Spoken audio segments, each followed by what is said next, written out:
नमस्कार दोस्तों, स्वागत करता हूं एक नई कहानी में। एक ऐसी कहानी जिसको सुनकर आपकी रूह कौंप जाएगी। अपने आप में अनोखा केस है। दो साथी एक दूसरे से बहुत ज्यादा प्यार करने वाले लव इन रिलेशनशिप में रहने वाले मुंबई की मीरा रोड पर स्थित एक मकान पर किराए पर आकर रहने लगे थे। और एक दिन ऐसा आता है कि एक इंसान दूसरे इंसान को छोटे छोटे टुकड़ों में काटकर कुकर में उबाल करके और गैस पर शेक करके उसका टुकड़े को कुत्तों को खिला दे अंजाम दिया था। लव रिलेशनशिप में रहने वाले 56 वर्षीय मनोज का कारनामा है। अपने पार्टनर साथ रहने वाली सरस्वती विद्या के साथ किया। एक बिल्डिंग में बहुत तेज बदबू आती है जिससे पड़ोसी उसके परेशान हो जाते हैं और उसे बदबू से बचने के लिए वह पुलिस को कॉल करते हैं कि हमारे आसपास के एक मकान है जिसमें से बहुत तेज बदबू आती है और उसे बदबू में हमारा रहना दुश्वार हो गया है। कृपया आकर के देखें आखिर इस मकान में होता क्या है। तो पुलिस आती है, दरवाजा खुलवाती है। मनोज सारे नाम का व्यक्ति जो भागने की कोशिश करता है, लेकिन पुलिस ने उसको गिरफ्तार कर लिया। उसके बाद अंदर का नजारा देखा तो उनके पैरों के नीचे की जमीन निकल गई कि कोई आदमी इतना हद तक गिर सकता है कि एक लाश टुकड़ों में काटकर बाल्टी में भरकर रखता है और कुकर में मांस के टुकड़ों को उबालकर कुत्ते को खिला देता। इस लाश की बदबू थी जो पड़ोसियों को परेशान कर रही थी। सुनते पूरी कहानी विस्तार से। कहानी में जाने से पहले आपसे अनुरोध है कि आप मेरे चैनल को सब्सक्राइब करें, लाइक करें और वीडियो पसंद हुए तो शेयर भी करें। बात है 7 जून 2023 की। महाराष्ट्र थाने के भायंदर क्षेत्र में बनी एक बहुमंजिला इमारत गीता आकाश दीप की 7वीं मंजिल पर स्थित एक फ्लैट J704 के आसपास रहने वाले पड़ोसी काफी परेशान थे। असहनीय बदबू अब उनके लिए मुसीबत बन रही थी। जब बदबू बर्दाश्त से बाहर हो गई तो उन्होंने इसकी सूचना पुलिस को देने में ही अपनी भलाई समझी। पुलिस किसी अनहोनी की आशंका में आनन फानन में फ्लैट के अंदर पहुंची तो सबके होश उड़ गए। घर में महिला के शव के कुछ टुकड़े पड़े थे, कुछ टुकड़े बाल्टियों में खून के साथ थे और कुछ रसोई में एक कुकर में उबाल कर रखे गए थे। पुलिस वालों ने ऐसा मंजर अपने करियर में कभी नहीं देखा था। किसी की समझ में नहीं आ रहा था कि आखिर लगा रहे थे। आखिर हैवानियत की सीमाओं से परे ये मामला था क्या? दरिंदगी का ऐसा घिनौना खेल खेलने वाला था कौन? आखिर उसका मकसद क्या था? तो आइए हम बिना देर किए आपको ले चलते हैं इस घटना की ऐसी सच्चाई की तरफ जिसकी आप कल्पना भी नहीं कर सकते। आगे बढ़ने से पहले हमारे चैनल को सब्सक्राइब और लाइक करना बिल्कुल ना भूलें और समाज में हो रही ऐसी दिल दहला देने वाली घटनाओं से रूबरू होते रहें, सावधान रहें। आइए आपको बताते हैं क्या थी ये घटना और इसकी कहानी। कहानी है लिव इन रिलेशनशिप की, जो आजकल के दौर में काफी आम बात है। कहानी के मुख्य पात्र एक 36 वर्षीय महिला सरस्वती वैद्या और उसके लिव इन पार्टनर 56 वर्षीय मनोज साने हैं। सरस्वती वैद्या ने अपना बचपन अहमदनगर के एक अनाथालय में अपनी 3 बहनों के साथ गुजारा था और वह अपनी बहनों के साथ अनाथालय में ही पली बढ़ी थी। 18 वर्ष की हो जाने के बाद सरस्वती वैद्या अनाथालय छोड़कर अपने दूर के रिश्तेदार के साथ रहने आ गई थी। सरस्वती वैद्या ने एसएससी परीक्षाओं में असफल होने के बाद पढ़ाई छोड़ दी थी। मनोज साने एक पढ़ा लिखा आदमी था। अनाथ होते हुए भी उसने औद्योगिक प्रशिक्षण लिया हुआ था, लेकिन ट्रेंड टेक्नीशियन होते हुए भी उसे कोई अच्छी नौकरी नहीं मिली। वह बाभई में एक राशन की दुकान पर काम करता था। परिवार के नाम पर उसके पास कोई नहीं था। उसके चाचा मधुकर साने और कुछ चचेरे भाई बहन ठाणे में रहते थे, पर उनका मनोज से कोई लेना देना नहीं था। घटना के 15 साल पहले बोरीवली के बाभई नाका में राशन की दुकान पर मनोज साने और सरस्वती वैद्या की पहली मुलाकात हुई थी। मनोज साने यहाँ पर काम करता था।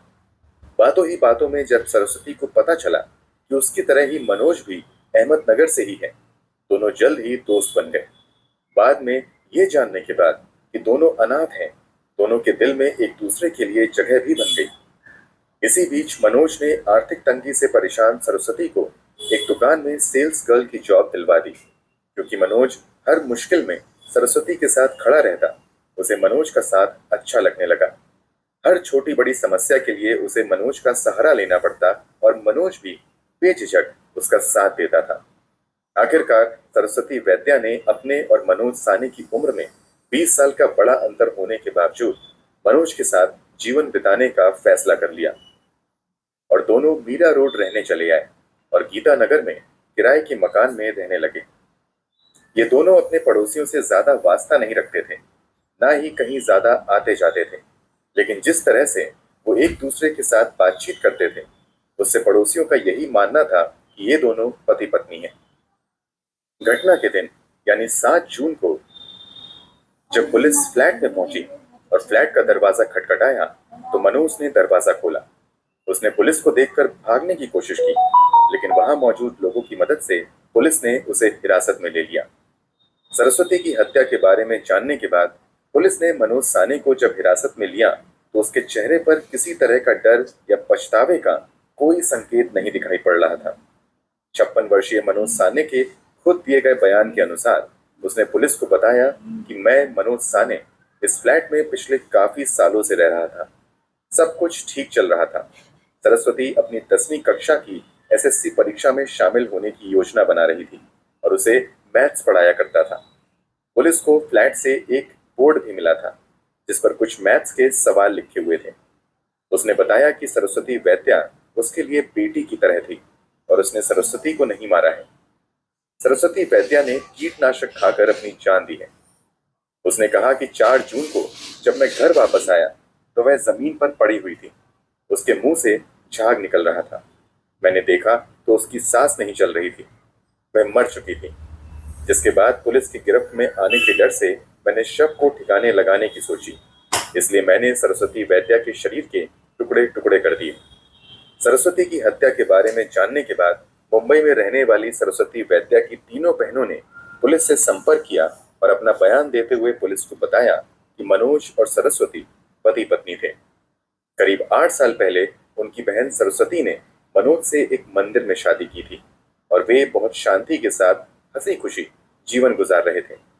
लेकिन उम्र में काफी अंतर होने के कारण उन्होंने शादी के बारे में किसी से खुलासा नहीं किया था। इन दोनों की उम्र में 20 साल से भी ज्यादा का अंतर था और इतना अंतर होने के कारण सरस्वती अक्सर मनोज का परिचय अपने मामा के रूप में करवाती थी। बहनों के दिए इस बयान के बाद पुलिस ने मनोज से फिर कड़ाई से पूछताछ की। उसने शादी की बात मानते हुए कहा कि सरस्वती स्वभाव से बहुत शक्की थी और उसे लगता था कि मनोज उसके साथ बेवफाई कर रहा है। सरस्वती के इसी शक के चलते दोनों के बीच अक्सर लड़ाई झगड़ा होता रहता था। घटना के दिन भी ऐसा ही झगड़ा हुआ, लेकिन उस दिन मनोज काबू से बाहर हो गया और घर से बाहर चला गया, जिसके चलते सरस्वती ने गुस्से में आके कीटनाशक पीकर आत्महत्या कर ली। क्योंकि जिस समय ये घटना घटी वो घर में नहीं था। जब वो घर लौट कर आया तो सरस्वती को मरा हुआ देखकर बुरी तरीके से घबरा गया। उसे लगने लगा कि सरस्वती वैद्या की हत्या के आरोप में उसे पकड़ लिया जाएगा, इसलिए उसने शव को छुपाने की कोशिश में वुड कटर मशीन से सरस्वती वैद्या के मृत शरीर के टुकड़े कर दिए। हिरासत में लिए जाने के बाद कोर्ट में मनोज के वकीलों ने यह दावा किया कि वह एक मानसिक मरीज है और उसे इस कारण छोड़ दिया जाए ताकि वह अपना इलाज करवा सके। माननीय जज ने तब पुलिस को आदेश दिया कि मनोज का साइकोमेट्रिक टेस्ट करवाया जाए। झूठ और अपराध कभी नहीं छुपता और टेस्ट की रिपोर्ट से भी यह सच्चाई सामने आ गई। जेजे अस्पताल ने इस बात की पुष्टि की कि वह मानसिक रूप से पूरी तरह स्वस्थ है। उसे कोई मानसिक बीमारी नहीं है। इस बीच पुलिस को मनोज के फ्लैट से काफी अजीब सी चीज भी मिली, जैसे एक हथौड़ा, एक टाइल कटर, एक चेन सॉ, मांस के साथ एक प्रेशर कुकर, मांस के पके हुए टुकड़ों के साथ 2 प्लास्टिक की बाल्टी, मांस के टुकड़ों के साथ एक प्लास्टिक टब और भुने हुए मांस के टुकड़ों के साथ एक पीतल का भगोना, मांस के टुकड़ों के साथ 2 स्टील के चम्मच, किचन स्लैब पर रखे सरस्वती के बाल और बदबू से बचाव के लिए इस्तेमाल खुशबूदार तेल की शीशियां। इनमें से चेन सॉ आगे चलकर एक बहुत बड़ा सबूत बन गई। दरअसल आसपास पूछताछ करने के बाद जब पुलिस एक दुकान कार्तिका एंटरप्राइजेस तक पहुंची तो दुकान के मालिक ने बताया कि कुछ दिन पहले मनोज चेन सॉ की मरम्मत करवाने यहाँ आया था और ये पूछने पर कि वह उससे क्या काम लेता है, उसने कोई भी जवाब ठीक से नहीं दिया। अब पुलिस के हाथ में पुख्ता सबूत लग चुका था। उन्होंने अपने तरीके से मनोज को रिमांड पर लिया और आखिरकार उसने असली सच उगल दिया, जिसे सुनकर सभी के होश उड़ गए। उसने खुलासा किया कि दरअसल शक्की सरस्वती नहीं, मनोज खुद था। उसे लगता था कि सरस्वती के और आदमियों के साथ नाजायज रिश्ते हैं और यही शक सरस्वती को मारने की सबसे बड़ी वजह बना। उम्र में वह सरस्वती से काफी बड़ा था और इसी इनसिक्योरिटी के चक्कर में उसने गुस्से और जलन में आकर सरस्वती को मौत के घाट उतारने की प्लानिंग की। मनोज ने बड़े ही शातिराना ढंग से हत्या की योजना बनाई थी।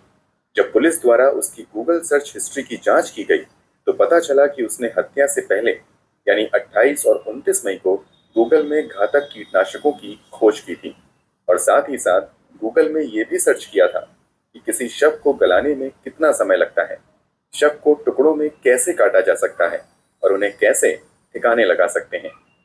फिर गूगल से मिली जानकारी के अनुसार ही उसने पहले हत्या के लिए जरूरी सामान का इंतजाम किया। उसने 1000 की टाइल कटिंग मशीन और 4000 की 200 वोल्ट वाली इलेक्ट्रिक चेन सॉ खरीदी। फिर किया छाछ और कीटनाशक का इंतजाम। यहाँ तक कि शव की सड़ांध को रोकने के लिए वह खुशबूदार नीलगिरी तेल की 5 बोतलें भी खरीद लाया। घटना के दिन उसका उसी मुद्दे पर काफी झगड़ा हुआ और झगड़े के बाद उसने खुद ही सरस्वती को वही कीटनाशक छाछ में मिलाकर दे दिया। उसे तड़पता छोड़कर मनोज उसकी मौत का इंतजार करने घर से बाहर चला गया। कुछ देर बाद जब वो वापस आया तो सरस्वती के मुंह से झाग निकल रहा था और वो दम तोड़ चुकी थी। उसने सरस्वती की सांसों को चेक किया और फिर दरिंदगी की सारी हदें पार करते हुए उसने सरस्वती की बॉडी को इलेक्ट्रिक आरी से 20 टुकड़ों में काट दिया। चारों तरफ फैलते खून को देख उसने सरस्वती के शरीर के उन खून भरे टुकड़ों को बाल्टियों में डाल दिया ताकि खून बाल्टियों में ही रहे। पर शायद उसकी दरिंदगी इतने पर भी शांत नहीं हुई। उसने कटे हुए कुछ टुकड़ों को इतना छोटा काटा कि कुकर में रखकर उबाल सके और फिर कुछ टुकड़ों को कुकर में उबाला और कुछ को गैस पर रोस्ट भी किया और बाद में उन्हें कुत्तों को खिला दिया। पुलिस ने दुकान कार्तिका एंटरप्राइजेस के मालिक, छाछ बेचने वाले और कीटनाशक दवाई बेचने वाले जिनसे मनोज ने कत्ल में इस्तेमाल सामान खरीदा था, उनके बयान भी दर्ज कर लिए। इन सब सबूतों के आधार पर पुलिस ने अपना पक्ष रखा और मनोज को अदालत ने दफा 302 के तहत मुजरिम करार करते हुए जेल भेज दिया। रिपोर्ट्स के मुताबिक अभी भी ये मुकदमा चल रहा है। मनोज के वकीलों ने एक और कोशिश करते हुए इस मामले में एक नया मोड़ लाने की कोशिश की है। इस बार उन्होंने ये कहा कि मनोज का HIV पॉजिटिव टेस्ट किया गया था 2008 में और उसके बाद मनोज के सरस्वती के साथ कोई संबंध ही नहीं थे। पुलिस ने 1200 पेज की चार्जशीट और 68 विटनेस का ब्यौरा कोर्ट में जमा करवाया है और उन्हें विश्वास है कि सरस्वती को इंसाफ जरूर मिलेगा। घटना हमें सोचने पर मजबूर कर देती है कि जिस इंसान के साथ हम प्यार के लम्हे गुजारते हैं, जीने मरने की कसमें खाते हैं, क्या वो ऐसा हैवान भी बन सकता है? हम ऊपर वाले से प्रार्थना करते हैं कि वह सरस्वती की आत्मा को शांति दे और ऐसी मौत किसी को ना मिले। दोस्तों, इस पूरी वीडियो के बारे में आपकी राय क्या है? कमेंट बॉक्स में जरूर बताएं। मेहनत पसंद आई हो तो इस वीडियो को लाइक करते हुए शेयर भी करें।